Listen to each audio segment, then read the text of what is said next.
Hi, I'm Tom Hendrickson from the Agile Online Summit. Today, I am joined by Jesse Fewell. He is an organizational coach and author of, and I'll hold it up just so everybody can see, Untapped Agility. Jesse, introduce yourself to the people here at the Agile Online Summit. Oh my. Hi, I'm Jesse, and I help technology leaders and managers at all levels find the reward and recognition of driving results and changing lives at the office. Yeah, and you've been in this space for a while. We talked a little bit pre-call here about your transition in this new world that you've been doing a lot of coaching remotely now, and you're really enjoying that, aren't you, Jesse? I am. There's been a number of positive discoveries that this work from home pandemic situation is real. But one of them is a global community. And I'm sure the Agile Online Summit has had a chance to bring people from all walks of life and all regions of the world that normally just would not have been possible without the impetus and the forcing factor. And so that kind of knowledge exchange has been super invigorating for me in my work in helping everyday influencers, team leads, product managers, project leaders to kind of move their teams and their organizations to the next level of awesome, whatever that means for you. Yeah. The digital transformations and all the things that have taken place because of the pandemic have really changed our workforce and our work world. And it's been a good thing in many ways. When it first really started coming into play, I was working with one client. I had already been to their headquarters and we did a kickoff workshop in a war room. And then right in the middle, boom, here comes the shutdown. And we went to, I guess we'll continue working together virtually. Yeah, sure. Oh, by the way, can we completely change the focus from just kind of toying around with agile buzzwords and a little bit of a boot camp to actually saving the company? Because we need to pivot our entire business model now to a virtual reality. Can we do that? Wow. Whoa, that's right. Let's test this agile thing for real. Mm-hmm. That's a little pressure, huh, Jesse?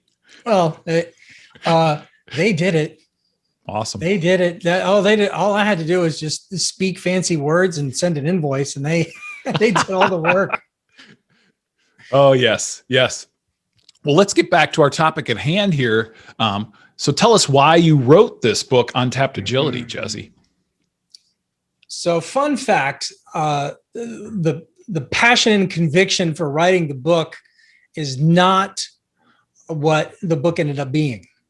Originally, I felt convicted that there was something amiss with the agile leadership conversation, that we were stuck in this dogma war between we need to change mindset first. It won't stick if you don't change mindset. And so we're going to do a lot of mindset work and not give anybody anything concrete to do. And then surprise, there's no momentum. And conversely, all the people coming in with their toolkits, methodologies, and templates, and we're like, no, you got to go not with mindset, but mechanics. You got to go mechanics first because you're not doing anything. You're not doing anything. And so you got to go, do. And we forgot to talk about the context and the drivers and the virtues and our own culture and our own baggage. We forgot to have that mindset conversation. And so surprise, it doesn't last. And so originally the book was based on an article in the Cutter Consortium about the two sides of the agile leadership coin. And I was frustrated by this dilemma. But the more I got into it, the more I started hearing more and more that there was an ongoing pattern of trying something, only getting so far and being frustrated. And that's ultimately what this book is about in the way of transformation. It's not just that dogma war between mindset versus mechanics. It turns out it's also about which practices to use, about who to engage in the transformation. So there's 7 of them. There's 7 of these patterns of trying to move in the right direction, running up against a barrier, and then having a hard time finding that rebound over the barrier. So you touched on this, Jesse, and I want to get into this, I think, and you obviously talk a lot about this in the book, but why do so many transformations fail? So many transformations fail, I think, and I just did another podcast, the PMO podcast with this, where we were talking about there's a fundamental set of expectations that any leader from any level, whether you're a Scrum Master or an Agile coach or a junior executive or a CTO, or so, and we bring assumptions and expectations and baggage, like Big Bang. If we're going to do something right, we should do it everywhere, and we should do it all at once. Yep. Well, you've just exceeded the change threshold and the change tolerance of your organization, and one size does not fit all. Mm-hmm.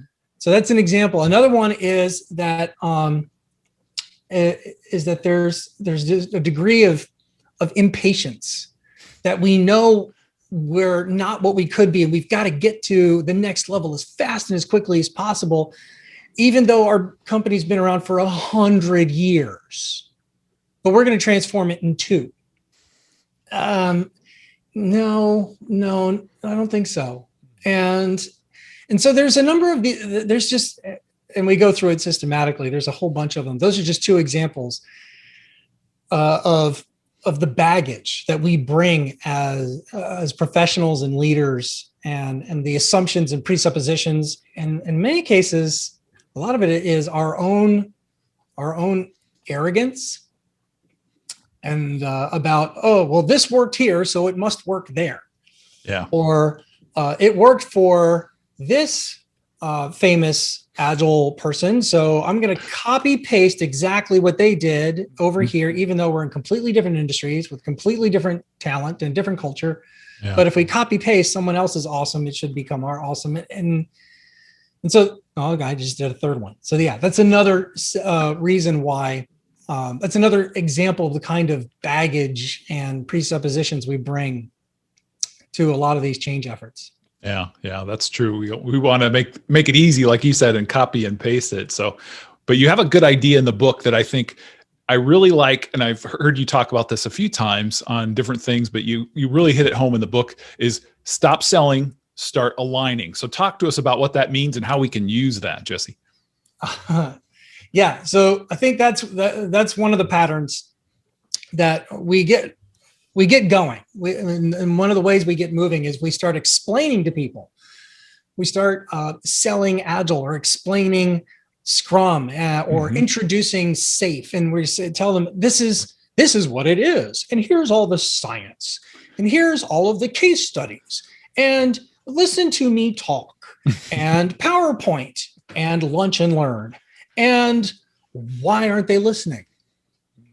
And it's because it's been a one-way conversation. It's been all about you, and what's in your brain. And so stop selling and start aligning with their needs. Stop explaining and start listening. So if you look at the research, every year, the State of Agile report lists out the top 10 outcomes, the organizational virtues that an Agile journey will get you. And the one example might be, here's 10 of them. Which of these are the 3 most compelling to you, senior leader or management team? Pick 3 of them. Oh, we got to be more productive and more predictable, and we got to have better quality. Oh, excellent. Now I know how to frame my pitch. Too often we go in guns blazing, iteration, feedback loop, and we're missing the target of, can we just deliver? Can we just get something? Yes. And yeah, so that tends to be, and part of it, there's this was popularized by the Heath brothers in their book Made to Stick, The Curse of Knowledge. Yeah. And whenever you get a super knowledgeable, gifted expert, which sounds like many of your listeners, and passionate people who believe in a better place, you get passion and knowledge together, and you get a rambler and a talker. And let me tell you how it's done person. And so, yes, it's an absolute asset that you have the knowledge and you have the passion. Now you need to add, you've got the heart, or rather you've got the head with the knowledge and you've got the muscle with now it's time to add a little bit of heart. Yeah. It's time to listen. So that way you can calibrate your messaging, calibrate the practices. Because if you're going to introduce a whole bunch of quality practices where that's not a priority, it's going to lay flat.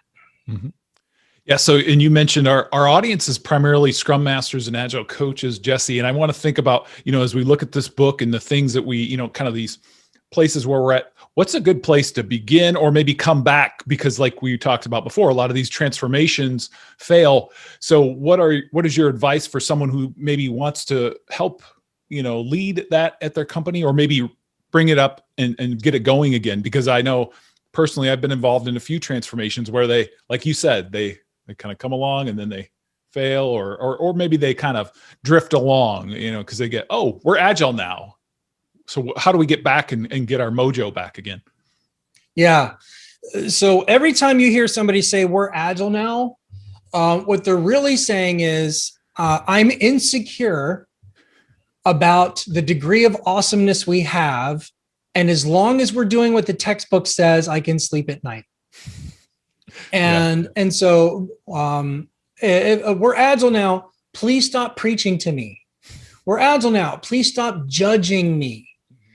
And so anytime you hear somebody say we're Agile now, that to me is a symptom of me as a change agent being a little bit unappealing and not resonating. And I need to stop talking about Agile as soon as I hear that and start talking about productivity, quality, morale. For example, hey, are we prepared for what's being called today, not the Great Depression, but the Great Resignation, where upwards of 40% of all tech workers are actively looking for new work as we go back out of pandemic? Or why are they doing that? Maybe we should look in the mirror. So that you triggered me with that one. We're Agile now, but really here's the if you're seeing either stalled improvement or not enough improvement, there's two bits of information. One is embrace the power of small wins. Do you truly believe in iterative growth and improvement? If you do, then look for the wins that have already happened. Look for the few teams here and there that are doing a few new things differently. Look for the one or two things that your team is doing a little bit better over the last 6 months, and capture that. So I challenge people who are frustrated to reframe their viewing lens from everything that's wrong to everything that's better than it used to be. And when you reframe your lens to see those victories, you start to see the power of compound interest on change, and it builds over time. I've seen the most aggressive and comprehensive Agile transformations take 2 years before you start seeing any real fruit. Why? Because it's 100-year-old organization. So it's going to take a while. So tip number one, embrace the power of small wins, find those victories, claim them. And then number two, shameless bragging. Shameless, overt brag. So for every one of those small wins you just found and claimed, put them in a PowerPoint, put them in a town hall meeting, and just brag. And use language and numbers that speak to them. So if you want to talk about how you cut delivery cycle time in half, or you want to talk about how customer satisfaction numbers grew by 33 points, that's going to resonate much more than some like our velocity improved by 13 story points. What? So speak the language of your audience when you do the shameless bragging. I think one of the reasons why transformations stall is that the good news doesn't get out. And we need more leaders to say, wow, that sounds really good what they're doing over there. I want me some of that. So that embrace the power of small wins. And then once you find those small wins, shameless bragging is what gets that compound interest moving. Get people to notice. Yeah, that's great. Jesse, you've shared a lot with us. Any closing thoughts? I believe that we're not only can we do this, we're doing this now. If you go on LinkedIn and you look for the words agile or scrum or lean or Kanban in people's profiles, you get upwards of, 6 million professionals. Wow. That's amazing. Who claim some sort of experience working in agile environment. Mm-hmm. And given the fact that this movement is only a quarter century formalized, that's a massive impact. And so, yes, it can be frustrating. Yes, it can be discouraging. Yes, it can be bad days at the office, but you're part of a bigger revolution. I heard it today that the first order of work was about muscles. Yeah. The first era of work was a muscle. And then in the 20th century, it became about your brains. Yeah. And who is the smartest person in the room and the solutions and the strategies. The future of work is about the heart. Mm-hmm.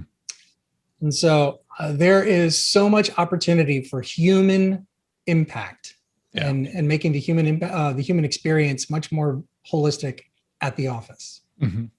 Good point. Thank you so much, Jesse. We appreciate your time. Great to be here as always, Tom. Don't forget to subscribe to our YouTube channel. On behalf of Jesse Fewell, I am Tom Hendrickson for the Agile Online Summit.